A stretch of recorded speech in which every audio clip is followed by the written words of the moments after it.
औज़ुबिल्लाहिमिनश्शैतानिर्रजीम बिस्मिल्लाहिर्रहमानिर्रहीम। प्यारे स्टूडेंट अस्सलाम वालेकुम। क्वेश्चन नंबर 10 आज हम डिस्कस करेंगे एक्सरसाइज नंबर 7.3 का।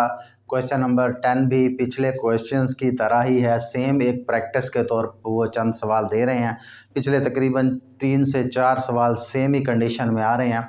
मुख्तलिफ वैल्यूज़ दे के उसकी ट्रिग्नोमेट्रिक फंक्शंस जो हैं वो हमें मालूम करने के लिए वो कहता है। इस क्वेश्चन में स्टेटमेंट को रीड करते हैं। If cosecant theta is equal to 13/12 and second theta is greater than 0। अगर कहता है कोसेकेंट थीटा 13/12 के बराबर हो और सेकेंड थीटा जो है वो 0 से बड़ा हो, यानी प्लस की वैल्यू दे रहा हो, find the remaining trigonometric functions. तो बाकी जो बचते हैं 6 ट्रिग्नोमेट्रिक रेशियोज हैं, जिसमें से कोसेकेंट थीटा की वैल्यू तो उसने दे दी, तो बाकी बचे 5। वो कहते हैं जो रिमेनिंग जो बचते हैं 5 उनकी वैल्यूज़ जो है हमें मालूम करके दें। इसी तरह नीचे उर्दू मीडियम वालों के लिए उर्दू मीडियम में लिखा हुआ है कोसेकेंट थीटा 13/12 है और सेकेंड थीटा की वैल्यू 0 से बड़ी है, यानी प्लस में वैल्यू है। तो बाकी कीमतें, बाकी तकूनियाती तफ़ाल मालूम करने हैं।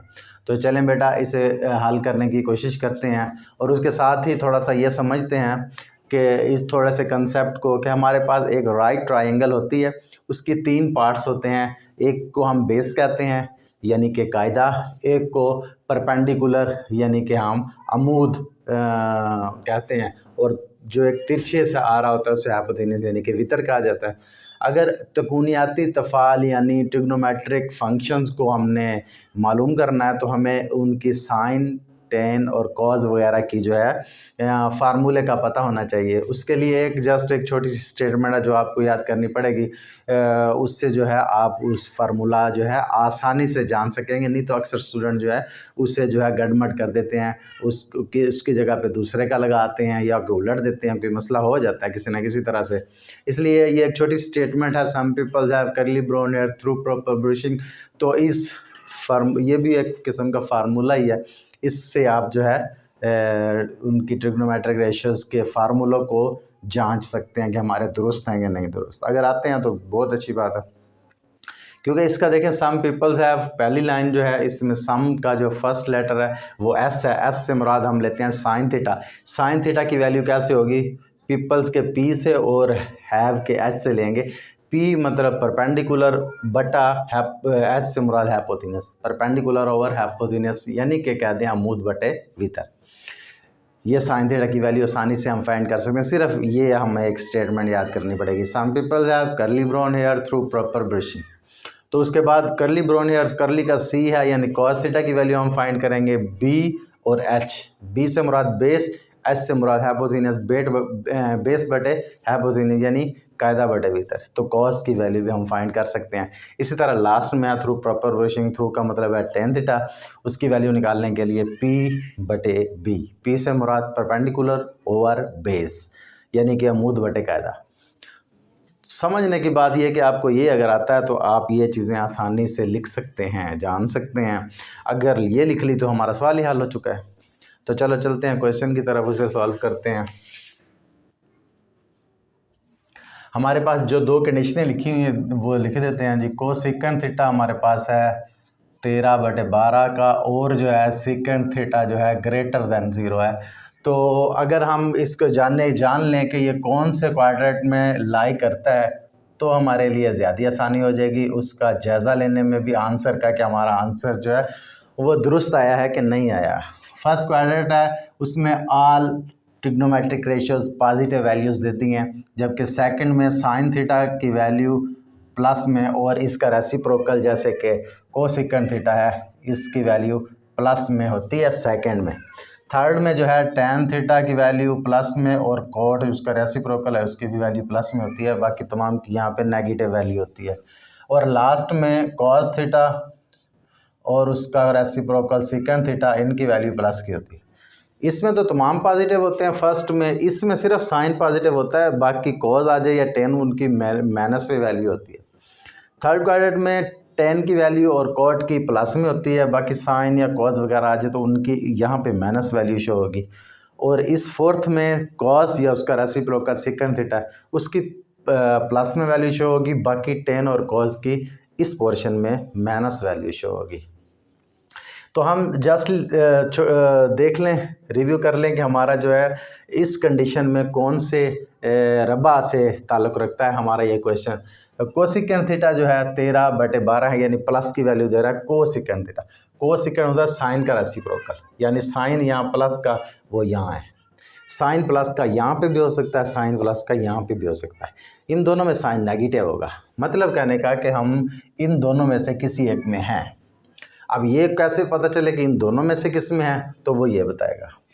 सिकन थीटा 0 से बड़ा है, सिकन होता है कॉज का रेसिप्रोकल बेटा, यानी कि कॉज 0 से बड़ा है। कॉज 0 से बड़ा इन दोनों में से किस में होता है, इसमें तो कॉज नेगेटिव होता है, इसमें सब पॉजिटिव है इसलिए कॉज पॉजिटिव होता है। तो ये फर्स्ट जो है ना क्वाड्रेंट, उसमें हमारा क्वेश्चन लाई कर रहा है, यानी कि इस क्वेश्चन में इस पार्ट में हमारा जो है क्वेश्चन लाई कर रहा है। तो अब हम जो है इसके लिख देंगे, we know that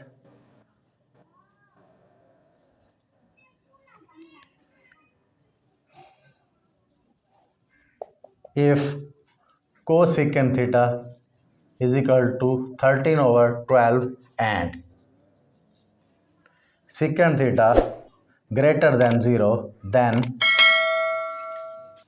theta lies at first quadrant। First quadrant में हमारा थीटा लाई करेगा। इतनी मेहनत की तो हम लिख भी देंगे जस्ट एक इसकी स्टेटमेंट के, हमें ये भी पता चल चुका है कि फर्स्ट क्वाड्रेंट में ये लाई करता है। फर्स्ट क्वाड्रेंट में है तो ये याद रखना कि जो भी वैल्यू हम 6 की 6 ट्रिग्नोमेट्रिक रेशियोज निकालेंगे सब की वैल्यू प्लस में आनी चाहिए। अगर माइनस में आई तो इसका मतलब है कि हमारा कहीं पे कुछ गड़बड़ है। ये हमारा जो है एक किस्म का जायज़ा भी हो जाता है कि हमारा सवाल दुरुस्त जा रहा है। तो अब हमारे पास, क्योंकि कोसिकेंड थीटा जो है 13/12 है, कोसिकेंड होता है साइन का रेसिप्रोकल। तो साइन की क्या वैल्यू होती है, क्या फार्मूला होता है, सम पीपल्स हैव ये डिसाइड करेगा। सम से मुराद sine theta perpendicular over hypotenuse. तो इसमें देखो साइन जो है परपेंडिकुलर ओवर हाइपोटेन्यूस है, तो कोसिकेंड उसका रेसिप्रोकल है, तो ये हाइपोटेन्यूस ओवर परपेंडिकुलर होगा। तो हमारे पास वैल्यू आ गई, सबसे पहले वही वैल्यू लिख दें। तो हमारे पास इसमें है हाइपोटेन्यूस, वो है 13 और परपेंडिकुलर वो हमारे पास 12। हमारे पास बेस नहीं है बेटा, बेस अगर हम फाइंड कर लें तो ट्रिग्नोमेट्रिक रेशियोज़ को हम आसानी से डिस्कस कर लेंगे, क्योंकि राइट ट्राइंगल में हमें 3 साइडें रिक्वायर्ड होती हैं, 2 साइडें हमारे पास हैं, तीसरी साइड हम मसला फिसागोरस लगा के उसे जो है सॉल्व करते हैं और हमारे पास हल हो जाता है। फार्मूला क्या होता है, सी स्क्वायर बराबर ए स्क्वायर प्लस बी स्क्वायर। सी से मुराद ये लिया जाता है हाइपोटेन्यूस यानी कि वितर, उसका स्क्वायर। उसके बाद ए से मुराद परपेंडिकुलर, उसका स्क्वायर। बी से मुराद बेस, उसका स्क्वायर। हमने अपने हिसाब से फार्मूले को सेट कर दिया। इनमें कीमतें लिखते हैं। हाइपोटेन्यूस 13 है, उसका स्क्वायर, परपेंडिकुलर 12 है, उसका स्क्वायर, बेस है ही नहीं, उसे सेम वैसे ही रहने देंगे। अब हम जो है इसका जो है स्क्वायर लेंगे, 169 आ जाएगा, इसका 144 आ जाएगा प्लस बेस का स्क्वायर। अब इसी 144 को हम इधर ले जाएंगे, बेस को अलग करेंगे तो ही बेस का आंसर आएगा। 169 ओवर -144, तो इधर हो गया बेस स्क्वायर। अब अगर हम इसमें से इसे माइनस करेंगे तो ये हमारे पास 25 आ गया बेस स्क्वायर। अब स्क्वायर तो नहीं लेना हमने, इसलिए दोनों तरफ जज़र ले लें, बेस ही सीधी मालूम करनी है, तो इसकी जज़र होगी 5। 25 जज़र रूट, इसकी जज़र जो जवाब आएगा वो हमारे पास आएगा 5। तो बेस अब हमारे पास आ गई। पहले 2 चीज़ें हमारे पास हैं, अब तीनों चीज़ें हमारे पास मालूम है। बेस भी मालूम है, परपेंडिकुलर भी मालूम है और हाइपोटेन्यूस भी मालूम है, तो हम आसानी से कोई भी ट्रिग्नोमेट्रिक रेशियो मालूम कर सकते हैं। तो हम जी मालूम करते हैं। सबसे पहले साइन थीटा की वैल्यू मालूम करेंगे। साइन का रेसिप्रोकल होता है कोसेकेंड थीटा, उसकी वैल्यू भी फाइंड करें। उसकी वैल्यू तो है पड़ी, उसने खुद ही बताई थी, लेकिन फिर भी देख लेंगे। उसके बाद कॉस थीटा इसकी वैल्यू ढूंढेंगे और इसका रेसिप्रोकल सेकेंड थीटा, इसकी भी वैल्यू फाइंड करेंगे। लास्ट में है tan थीटा और इसका रेसिप्रोकल cot थीटा, इसकी भी वैल्यू हम फाइंड करेंगे। तो ये हम जो है जस्ट आसानी से कर लेंगे क्योंकि हम जो है इससे गो थ्रू हो चुके हैं। उम्मीद है आप इसे जो है अच्छे तरीके से याद कर लेंगे, क्योंकि साइन जो होता है, वैसे तो मैं वहाँ से देख के भी लिख सकता हूँ इसकी वैल्यू, लेकिन मैं इधर से हल करता हूँ ताकि उधर से वेरीफाई भी हो जाए हमारा। तो साइन होता है परपेंडिकुलर ओवर हाइपोथेनियस, यानी सम पीपल हैव की फार्मूले की मदद से। परपेंडिकुलर हमारे पास है 12 और हाइपोथेनियस है 13, तो ये हमने लिख दिया। इसी तरह साइन का रेसिप्रोकल होता है कोस, कोस यानी कि उलट होता है, ये 12/13 तो ये 13/12 होगा। तो ये वेरीफाई हो गया, ये 13/12 उसने भी दिया था, हमने भी निकाला, 13/12 आ गया। और साइन क्योंकि एक दूसरे के रेसिप्रोकल हैं तो इसलिए जो है ये उलट हो गया 12/13। अब कॉस की वैल्यू आ गई करली ब्राउन हेयर्स यानी कि बेस ओवर हाइपोथेनियस। बेस अभी हमने निकाली थी 5, हाइपोथेनियस हमारे पास है 13, तो ये आ गया कॉस थीटा की वैल्यू। कॉस की वैल्यू है तो इसका रेसिप्रोकल जो है इसका उलट 13/5 आ जाएगा बेटा। लास्ट वन रह गया थ्रू प्रॉपर ब्रशिंग, मतलब tan theta is equal to perpendicular over base. Perpendicular हमारे पास है 12, बेस है हमारे पास 5, तो ये भी हमारे पास इजीली आ गया। इसका रेसिप्रोकल है तो ये 5/12 हो जाएगा। तो ये हमारे ट्रिग्नोमेट्रिक रेशियोज मालूम हो गए। वो कहता था बाकी trigonometric find the remaining trigonometric function, जो रिमेनिंग हमने कोसिकेंड की उसने बताई थी, हमने फिर भी उसके निकाल दिए। आप चाहें तो ना निकालें, बाकियों की निकाल दें। तो देखें बहुत इजी था, वेरीफाई भी हमने किया, अपने तौर पे हल करके देखा, उस इस क्वेश्चन के इक्वल आ रहा था। और भी वेरीफाई ये कर लिया क्योंकि ये फर्स्ट क्वाड्रेंट में था और तमाम वैल्यूज़ जो है कॉस, टेन, साइन, कॉज सबकी वैल्यू जो है प्लस की आनी चाहिए थी, ऑल पॉजिटिव होता है। तो देखें किसी की वैल्यू माइनस में आई है, नहीं आई, तमाम की वैल्यू प्लस में आई है। तो ये यही ज़ाहिर करता है कि हमारा क्वेश्चन दुरुस्त सिमत में गया है और जो है मुकम्मल तौर पर राइट है। तो उम्मीद करता हूँ आपको कि इसकी समझ आ गई होगी, इसलिए इजाज़त दीजिए। अल्लाह हाफिज़।